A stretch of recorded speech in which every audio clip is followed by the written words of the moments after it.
اگر آپ بفیلو دیں گے بفیلو تو 11 مہینہ, اگر آپ گائے ذبح کریں گے 1 سال تک آپ کے دادا پردادا سنتشٹ رہیں گے. 1 سال. کون کہتا ہے؟ بھیشم یدھشٹر تھے, مہا بھارت میں انوشاسن پرو چیپٹر نمبر 88 میں پورا مینیو ہے. وید میں کئی جگہ لکھا ہے کہ سادھو سنت گوشت کھاتے تھے, گائے بھی کھاتے تھے. تو اس سے یہ معلوم پڑتا ہے کہ ہندو دھرم میں گوشت کھانے کی ممانعت نہیں ہے. لیکن کچھ مذہب ہے جو کہتے ہیں کہ جیوت کو نہیں ماننا چاہیے, مثال کے طور پہ جینزم ایٹسٹرا, اور وہ یہ پرچار کرتے ہیں کہ کوئی بھی جانور کا قتل نہیں کرنا چاہیے, اسی لیے گوشت کھانا حرام ہے. تو میں کہتا ہوں ابھی سائنس ایڈوانس ہو چکی ہے, ہم جانتے ہیں کہ پیڑ پودے میں بھی جان ہے, وہ بھی جیوت ہے, تو آپ پیڑ پودا کیوں کھاتے ہیں؟ نہیں, تو ابھی لاجک چینج ہو گیا. ان کو پہلے پتا نہیں تھا نا, سینکڑوں سال پہلے ہمیں کیا پتا تھا پیڑ پودے کے اندر بھی جان ہے؟ وہ لاجک اس ٹائم صحیح تھی, ابھی سائنس بڑھ گئی تو ان کی لاجک بدل گئی. ابھی کہتے نہیں ذاکر بھائی پیڑ پودے پہ جان نہیں چلے گا, لیکن پیڑ پودے کو درد نہیں ہوتا, جانور کو درد ہوتا ہے. پیڑ پودے جیوت ہے لیکن درد نہیں ہوتا, اسی لیے پیڑ پودے کھا سکتے. آج کی ریسرچ کہتی ہے کہ even the plant can feel pain, لیکن وہ جب چلاتے ہیں ہم انسان اسے سن نہیں سکتے, کیونکہ انسان صرف 20 سائیکل اور 20,000 سائیکلز پر سیکنڈ کے درمیان میں سن سکتے, اس کے نیچے اوپر نہیں سن سکتے. امریکہ میں ایک فارمر تھا جس نے ایسا اکوپمنٹ بنایا, جب پیڑ کو پودے کو پانی کی ضرورت ہو تو چلاتا تھا, وہ کنورٹ ہوتا تھا بٹوین 20-20,000 سیکنڈ, اسے فوراً پتا چلتا پانی چاہیے پانی دیتا تھا.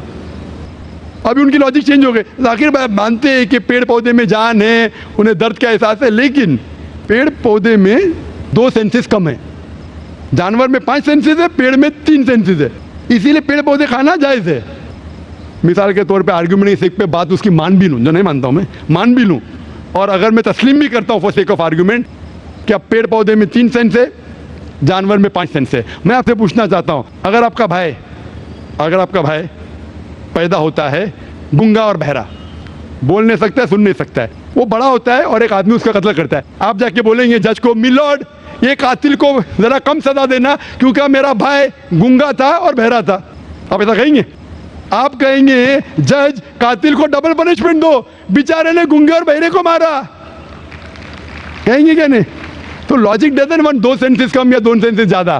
قرآن میں لکھا ہے وہ چیز کو کھاؤ جو آپ کے لیے حلال ہے, جو چیز آپ کو کھانے کی اجازت ہے وہ کھا سکتے, جو آپ کے لیے اچھا ہے کھا سکتے, باقی حرام ہے. مجھے ذاتی طور پہ کوئی گلا شکوہ نہیں, اگر کوئی غیر مسلمان گوشت نہیں کھاتا مجھے کوئی گلا شکوہ نہیں. اگر ہندوستان میں غیر مسلمان سارے ہندو گوشت کھانے لگیں گے تو گوشت کا بھاؤ بھی بڑھ جائے گا, تو مجھے کوئی ذاتی طور پہ گلا شکوہ نہیں. لیکن کوئی اگر زبردستی مجھے کہتا ہے کہ تم حرام کر رہے, گناہ کر رہے, تو میں جواب دیتا ہے, ذاتی طور پہ مجھے کوئی. اسی لیے اسلام میں لکھا ہے کہ بنا وجہ کسی کا قتل مت کرو. مثال کے طور پہ آپ اگر گوٹ بکری کو قتل کر رہے, ذبح کرتے کہو بسم اللہ اللہ اکبر, اللہ کے نام سے جو مہان ہے. لیکن اگر میں شکار کے لیے شکار کرتا ہوں, نشانے بازی کے لیے, تو جانور کا قتل کرنا حرام ہے. لیکن میں کھانے کے لیے قتل کرتا ہوں تو اجازت ہے. نشانے بازی کے لیے میں پرندے کو, پجن کو, کبوتر کو مارتا ہوں, حرام ہے. آپ سمجھ رہے نا, خالی اپنے شوق کو پورا کرنے کے لیے. لیکن زبان کو اچھا رکھنے کے لیے, جینے کے لیے, کچھ بھی چلے, جینے کے لیے جائز ہے, چاہے پیڑ پودا ہو. اگر آپ کہیں گے کوئی بھی جیوت چیز کو نہیں ماننا چاہے, میں آپ کے ساتھ ہوں, لیکن یہ ممکن ہی نہیں ہے. کھانا چھوڑو, سانس لینا ممکن نہیں. میں نے کہا نا پہلے, آپ سانس کھانا تو چھوڑیے, آپ کھڑے نہیں رہ سکتے 10 منٹ تک کے بنا کوئی جیوت چیز کو مار کے. تو اسلام ایک لاجیکل مذہب ہے. یہ سب چیزیں جو آپ کی دلیل ہے نا, 200 سال پہلے ہو سکتا ہے کہ کوئی وزن کیری کرتے. آج سائنس آگے بڑھ چکا ہے, اس ٹائم کے لیے صحیح تھا, شاید آپ کی کوئی بات مان لیتا تھا. آج سائنس ایڈوانس ہو چکا, اور اسلام جو ہے پہلے کے لیے, ابھی کے لیے, تا قیامت تک ہے. اسی لیے اسلام میں اپنے ہاتھ کو خالی نشانے بازی کے لیے نہیں, لیکن کھانے کے لیے کسی کا قتل کرتے, جو کھانے کی چیز کی اجازت ہے تو یہ آپ کے لیے حلال ہے, چاہے پیڑ پودا ہو, چاہے بکری ہو, چاہے کوئی بھی کھانا ہو. نان مسلم سسٹر جاننا چاہتی ہیں کہ ان کو مسلمان ہونے کے لیے کیا کرنا پڑے گا. ایک غیر مسلم بہن جاننا چاہتی ہے کہ اسے مسلمان بننے کے لیے کیا کرنا پڑے گا. سب سے پہلے اسے یہ ماننا پڑے گا کہ خدا ایک ہے, اور اس خدا کے علاوہ کسی اور کی عبادت نہیں کرنا چاہیے, صرف اس خدا کی عبادت کرنا چاہیے, نمبر 1. اور یہ ماننا پڑے گا کہ اس خدا کے آخری پیغمبر محمد صلی اللہ علیہ وسلم تھے. یہ اگر وہ مانے تو وہ اسلام میں داخل ہو جائے گی.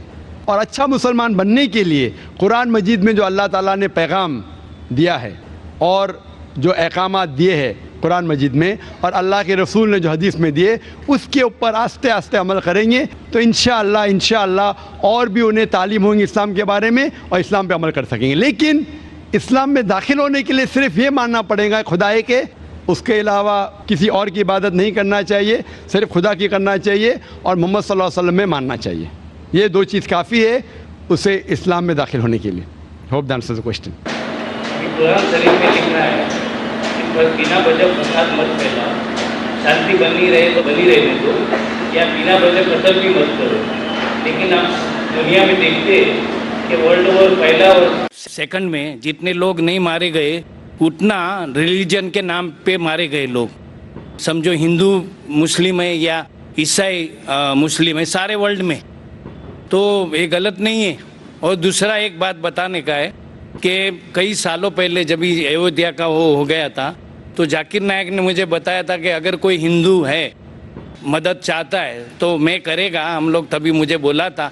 تو یہی اصلی بھائی چارہ ہے یہ عالمی. مہیش مہتا بھائی جو ہے ماشاءاللہ ہمارے ادارے جب ادارہ شروع ہوا تھا 1991 میں اس وقت سے ماشاءاللہ آ رہے ہیں. اور اس وقت جو کوئی ہمارے لائبریری میں سے سب سے زیادہ جو ویڈیو کیسٹ لیتا تھا کوئی مسلمان بھی اس کا مقابلہ نہیں کر سکتا تھا ماشاءاللہ. آج وہ کہہ رہے کہ ریٹائرڈ ہے لیکن ٹائرڈ نہیں ہے. ریٹائرڈ ہے لیکن ٹائرڈ نہیں ہے ماشاءاللہ. ابھی بھی ہر کانفرنس میں ہمارے آتے ہیں اور اکثر سوال پہلے پوچھتے اور کہتے ہیں کہ میں نے اس وقت کہا تھا اور اب بھی کہتا ہوں, اگر کوئی ہندو کی مدد کرنا, ہر انسان کی مدد کرنا فرض ہے, چاہے ہندو ہو یا عیسائی ہو یا مسلمان ہو.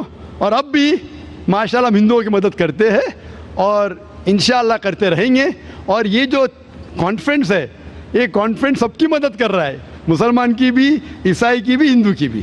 جہاں تک کہ آپ کا سوال ہے اور بہت اہم سوال ہے, بہت اچھا سوال ہے کہ اسلام میں کسی دوسرے کا قتل کرنا غلط ہے, فساد پھیلانا غلط ہے, معصوم کا قتل کرنا غلط ہے چاہے ہندو یا مسلمان ہو. لیکن آج کی تاریخ میں دھرم کی بنیاد پر قتل ہو رہا ہے ہندو مسلم میں, اور اتنا قتل ہو رہا ہے کہ جتنا ورلڈ وار 1 اور 2 میں نہیں ہوا. اور جو آپ کہتے ہیں میں بالکل مانتا ہوں, لیکن یہ بات جو ہو رہی ہے بالکل غلط ہے, اس بنیاد پہ نہیں ہونا چاہیے. اسی لیے ہم یہ کانفرنس کر رہے ہیں. ہم یہ کانفرنس کیوں کر رہے ہیں؟ اگر ہندو مسلمان کو صحیح طریقے سے سمجھے اور مسلمان ہندو کو صحیح طریقے سے سمجھے تو یہ لڑائی مٹ جائیں گی. اور آپ نے میرے لیکچر سنا ہوگا اس ٹیررزم اور مسلم منوپلی, یہ ٹیررزم مسلم منوپلی جو ہے اس میں نے کہا کہ کوئی دھرم نہیں سکھاتا دوسرے دھرم والوں کا قتل کرنا. اب بھگوت گیتا پڑھو, وید پڑھو, قرآن پڑھو, بائبل پڑھو, یہ نہیں سکھاتا. لیکن میرے نزدیک یہ منوپلی جو ٹیررزم کی ہے وہ ہے پولیٹیشینوں کی. یہ پولیٹیشین لوگ جو ہے یہ عام طور پہ بھڑکاتے ہیں لوگ کو دھرم کی بنیاد پر, اور ہم معصوم لوگ ان کے بھڑکاؤ میں آ جاتے ہیں. آپ جو دیکھیں گے جتنے دنگے فساد ہوئے, چاہے گجرات میں ہو, چاہے اودھیا میں ہو, چاہے بامبے میں ہو, اس کی بنیاد کون تھے؟ پولیٹیشین. وہ غریب کو اکساتے ہیں, وہ بیچارہ غریب اپنے خود کے دھرم کے بارے میں نہیں جانتا ہے اور وہ ان کو بھڑکاتے ہیں. اسی لیے یہ دنگے فساد ہوتے ہیں. اور اس دیش میں ہندوستان میں سب سے زیادہ دنگے فساد ہوتے ہیں دھرم کے نام سے. اسی لیے اس کانفرنس کے ذریعے ابھی آپ ماشاءاللہ آپ ہمارے وہاں ادارے میں آتے, کانفرنس میں آتے, آپ کو اسلام دھرم سے بالکل شکایت نہیں. کوئی مسلمان اگر آپ کے خلاف ہوگا, کچھ آپ کو تکلیف دیں گا تو بے شک آپ اس کے خلاف ہوتے, لیکن اوور آل آپ کو اسلام کے بارے میں کوئی غلط فہمی نہیں ہوگی تو آپ مسلمان سے اچھے طریقے سے برتاؤ کریں گے. جہاں تک کہ میں جانتا ہوں آپ ماشاءاللہ میرے ساتھ ہمیشہ اچھا برتاؤ کریں اور انشاءاللہ کرتے رہیں گے. تو اس غلط فہمی کو دور کرنے کے لیے ایسے کانفرنس میرے حساب سے اور ہونا چاہیے. جس طریقے سے قرآن مجید میں کہا گیا ہے تعالوا الی کلمۃ سواء بیننا وبینکم, سورہ ال عمران سورہ نمبر 3 آیت نمبر 64 میں, آؤ اس بات کی طرف جو آپ اور ہم میں یکساں ہے. اختلاف تو رہنے والا ہے, ہم اختلاف کے اوپر بحث نہ کریں, جو یکسانیت ہے اس کے بارے میں بات کریں. میں چاہوں تو ایک لمبی تقریر کر سکتا ہوں difference between Islam and Hinduism, difference between Islam and Christianity, یہ میں چاہتا بھی نہیں ہوں اور کروں گا بھی نہیں, کیونکہ میں امن چاہتا ہوں.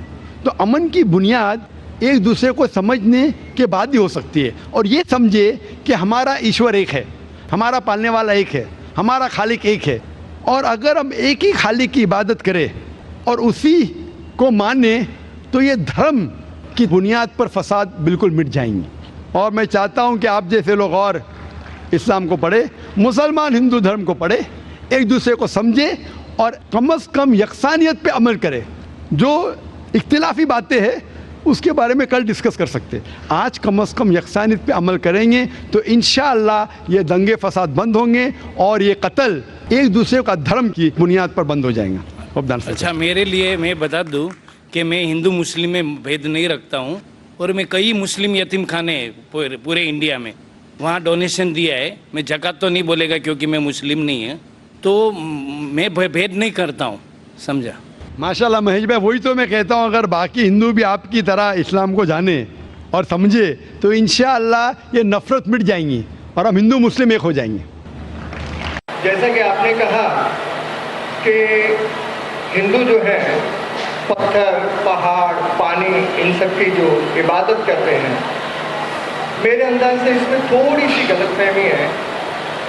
آج سائنس بھی یہ مانتی ہے کہ جو سالڈ میٹر ہے it is a form of energy, اور وہ انرجی کو ہم نے خدا یا مطلب ان سب چیزوں کے بیچ میں جو انرجی ہے وہی اللہ تعالیٰ, خدا, جس نام سے بھی ہم پکارا, ہم اس انرجی جس نے ان سب کو پیدا کیا, جو آپ کے بیچ میں سے بول رہی ہے, جو میرے بیچ میں سے سن رہی ہے, جو اب میرے اندر سے بول رہی ہے اور ان سب کے بیچ میں سے سن رہی ہے, اسی کو اللہ تعالیٰ کہتے ہیں. وہی بول رہا ہے, وہی سن رہا ہے, اور اسی کے کہنے کے مطابق ہم یہاں تک پہنچے ہیں. تو جو پتھر کی مورتی کی پوجا کر رہے ہیں وہ پتھر کے اندر نور کو دیکھتے ہیں اور اس نور کی پوجا کرتے ہیں, جسے کہا ہے, کبیر نے کہا ہے کہ اول اللہ نور اپایا قدرت تے کے سب بندے, ایک نور تے سب جگ اپجیا کون بھلے کون مندے. تو اس نور کو جس نے جہاں دیکھا, جب ایک ہندو کسی کو نمستے کرتا ہے تو وہ انسان کو نہیں کر رہا, وہ اس کے اندر بیٹھے ہوئے پرماتما کو دیکھ کے کہتا ہے کہ نمستے, میں تمہارے آگے جھکتا ہوں, اور وہ جواب میں دیتا ہے کہ نمستے. جیسے ہم اسلام میں کہتے ہیں کہ سلام علیکم, ہم سلامتی چاہتے ہیں, اور آج جواب دیتے ہیں کہ وعلیکم السلام. تو میرا اتنا ہی کہنا تھا کہ وہ نور جب ہم سب میں دیکھنا چالو کر دیں گے تو اس کے بعد کسی بھائی چارے کی ضرورت نہیں رہ جائے گی, کیونکہ پہلے جو ہندو کی پوجا ہے اس میں کہتے ہیں کہ انترکشا ہے شانتی ہی, ونسپتا ہے شانتی ہی, سروے بھونتو سکھینا سروے سنتو نرامیا. مطلب انترکش میں تارے بھی شانت ہوں, جنگلوں میں ونسپتیاں شانت ہوں, سبھی لوگ شانت ہوں, سبھی لوگ سکھی ہوں. یہ پرارتھنا, یہ ایک ہندو دھرم کی بنیاد ہے, اور ہر دھرم کی, اسلام کی, ہندو دھرم کی, سکھ ازم کی, سبھی نے ہر ایک کی بھلائی اور ہر ایک کی شانتی, ہر ایک کے بھائی چارے کی بات کی ہے. اگر اس میں کچھ آپ کو غیر واجب لگے تو مجھے. نہیں بھائی صاحب اوتار سنگھ, آپ نے بہت اہم سوال کیا اور ایک بہترین سوال کیا, اور اس سوال کے ذریعے کچھ لوگوں کے دماغ میں جو غلط فہمی وہ بھی انشاءاللہ دور ہو جائیں گی, اور آپ کے ساتھ جو غلط فہمی وہ بھی انشاءاللہ دور ہو جائیں گی. آپ نے بالکل صحیح فرمایا کہ ہندو دھرم نے ہندو یہ سمجھتے ہیں کہ جب پتھر کو پوچھتے ہیں تو انرجی, آپ نے سائنس کے بارے میں کہا انرجی ہے, آپ کے اس میں انرجی, میرے اس میں انرجی کے بارے میں بالکل مجھے کوئی اختلاف نہیں ہے, انرجی ہے. لیکن یہ کہنا کہ یہ انرجی اللہ ہے, یہ انرجی خدا ہے, نہ قرآن میں لکھا ہے نہ وید میں لکھا ہے. پوائنٹ نمبر 1, یہ آپ کی غلط فہمی ہے کہ یہ انرجی خدا ہے.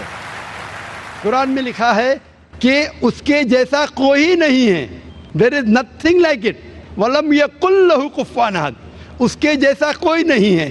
یہی چیز بائبل میں لکھا ہے, there is nothing like unto it in the heavens above, in the earth beneath, in the water beneath the earth. بھگوان کے جیسا ممکن ہی نہیں کوئی بھی چیز آسمان میں ہو, دھرتی پہ ہو, زمین پہ ہو, نہ کنکر, نہ پتھر, نہ مورتی. وہی لکھا ہے وید میں, نہ تسیہ پرتیما استی, اس بھگوان کا کوئی عکس نہیں, کوئی پینٹنگ نہیں, کوئی فوٹوگراف نہیں, کوئی مورتی نہیں. تو یہ لکھا ہے